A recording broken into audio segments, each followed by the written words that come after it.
The aim of Youth Week is to bring the positive achievement of young people to the forefront of the society's consciousness, to give youth a chance to see what other young people are doing in their communities and to inform them as to how they can get involved.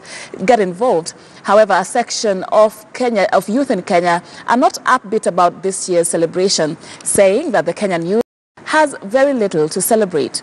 I'm now joined on set by the founder of Vijana Hub, Wilkista Aduma, to tell us why. And it's very nice to see you come to KTN. Thank you. So why are you, as Vijana Hub, you're not enthusiastic about the celebrations of the week? I do not only represent Vijana Hub here, but I represent a big section of the youth that are feeling that our issues have not yet been looked into properly. If you're looking at whatever is going on in the country right now, there's a big fight on graft, and the graft is affecting us youth more than anyone else. When our public coffers are pilfered, it is the youth that are affected, because it is not us that gain from whatever money is pilfered. It is our money that is being eaten by some of the people. If we still look at issues like employment, we have nothing to celebrate. If we still look at issues like healthcare, we still have nothing to celebrate, really. The young person now cannot even afford proper healthcare. So when we're talking about the International Youth Week and the gearing up to the International Youth Day, we really do not have anything to celebrate as a young people. Right. And do you feel with the youth representation that we have in place, from the Ministry of Youth to some of the young leaders even that can qualify to be called as youth in the various sections of representation in government, do you feel that the interest and welfare of youth, as you have stipulated, are a priority in governance in Kenya? Oh, well, that is the picture that is painted for us to see that we are represented and our issues are articulated and actually looked into. But if you engage the young people that are in leadership, they'll tell you that's not really the situation on the ground. They'll tell you we are here, but there's not much we can push. We cannot even push the youth agenda as we had earlier thought in maybe a manifesto, if they're members of parliament, that is. So even with the representation we have, we are still suppressed. We cannot have our issues properly looked into it still. Yes. And as a young person and a leader, what would you say would be the start, or what needs to be done to change that script, to change that story of the Kenyan youth? First of all, we need to be engaged more constructively.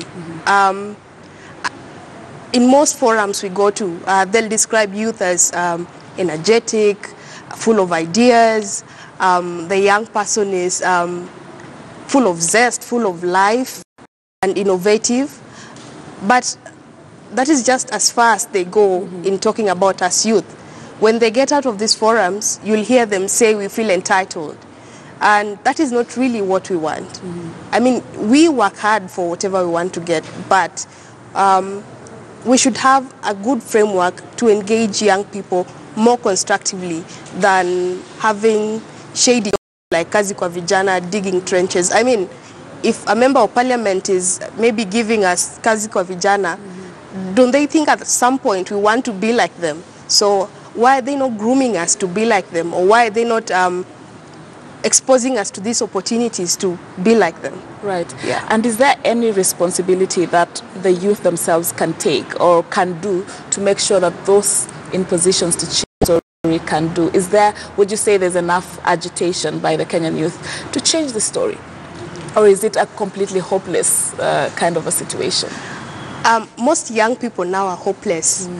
You will hear cases of corruption, like for example, the 5 billion in the youth fund that has been given to allegedly 60-something companies. I don't know anyone, I don't know a friend of mine who's benefited from the fund itself. So we are asking ourselves, who are these people that have been given this money? And the young person, someone who's seated maybe in a slum somewhere, will just look at the news and say, Bora Uhai. So that really is the state of the young person. And it's interesting that you raised the issue of the youth fund because we want to talk more about employment, creating employment opportunities and self-employment now, because we know that the job market is not able to take every graduates that come out of school this week. Do you think we are doing there's enough mechanisms to finance youth projects. For instance, there's the youth fund, and they say that young people are not going to take up this, financing for their projects. From what I understand, in the near future, they want to condense all the funds into one. Yeah.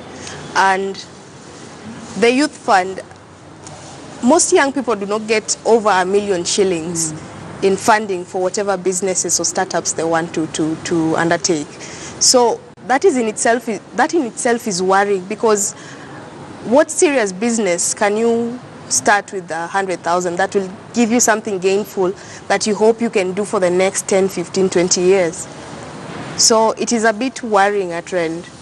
All right. So what is, finally, as we conclude, what is your plea to those who are in positions of leadership, those who can change the story? My plea is to the young leaders that are already in leadership. Don't just sit there and bora uhai people. I mean, make your voices heard. Agitate for more safe spaces for the youth, because that is the theme for this International Youth Day. As it is now, we do not have safe spaces. So agitate for these spaces that are going to allow the youth to thrive in whatever aspect, in business, education, and yes, just in all aspects. Right. Yes. Many thanks, Wilkista Aduma, just shedding light on the interest of the Kenyan youth, even as the world marks the International Youth Week, this week culminating in the International Youth Day on Sunday, August the 12th, just highlighting what are some of the concerns of Kenyan youth and why a section of them are not so happy and there's not much to celebrate. So that is where we end that conversation, and we're going to take a short break now here on News Center. Don't go too far. We'll be right back.